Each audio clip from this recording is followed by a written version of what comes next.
Hi hello नमस्कार। आज बनामा में कदेल रो पकोड़ा तो केनता बनामा कांकेना देखि बनामा जे चलो आग देखमा आ जेन माने मोर चैनल रे नुआ प्लीज सब्सक्राइब कर देबे। आ वीडियोटा बिना स्किप करी कि लास्ट तक देखबे।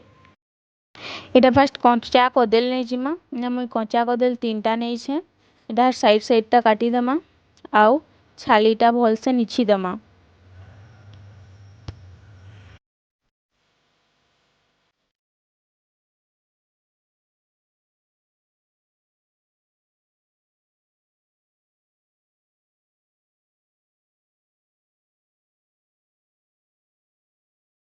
ई भलिया सबु कदेल रो छालीटा निछि नेमा। एखने एटा फास्ट मजानु दुई फाल कर देमा। एखन छोट छोट पीस करी काटी दमा ई भलिया।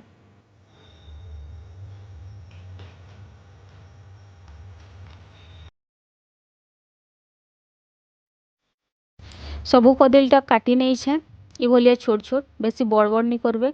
एखन इने पानी थी हल्दी टिके देखिरी इटा कदेल गरा सबु दे दमा। 2-3 मिनट दे दमा।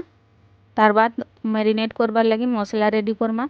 तो इने हल्दी देई छे 1 चामच, जीरा पाउडर 1 चामच, रेड चिली पाउडर 1 चामच, काश्मीरी चिली पाउडर 1 चामच, चिकन मसला 1 चामच, नून दे दमा टेस्ट अनुसार, चाउल गुणा 1 चामच, मैदा 1 चामच आउ इने कॉर्नफ्लोर 2 चामच दे दमा।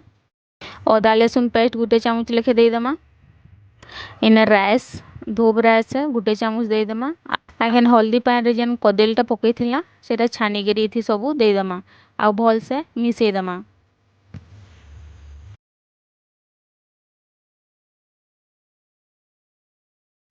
इति पानी टोटाली नहीं दो। तो इने बढ़िया से मिसे नहीं छे।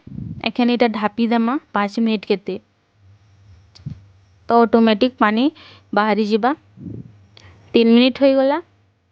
एखन देखी दमा देखो टिके टिके हल्का हल्का पानी पानी होई छे। भल से मिसे दमा। देखो सबु कदेल रे बढ़िया से मसला मिसी जाई छे। तेलटा फास्ट रो गरम हेबार लगी मढे थी। तेलटा गरम हो गला न एखन गुटे गुटे करी सबुटा दे दमा थरे थी जेतकी धरावा।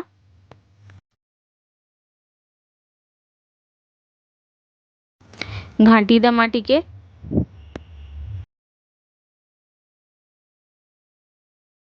देखुथिमा देखी दमा टिके देखो फ्राई हो गला न हल्का हल्का टिके क्रिस्पी करमा।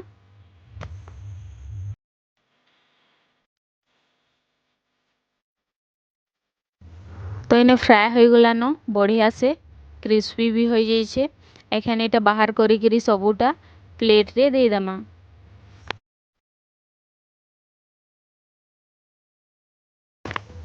प्लेट रे एंदा सबुटा बाहर करी करी दे दमा।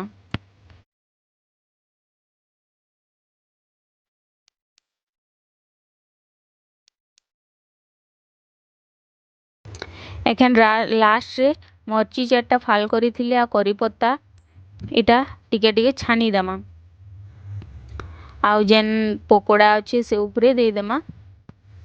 एने हमर क्रिस्पी कदेल पकोड़ा बनी करी रेडी हो गला।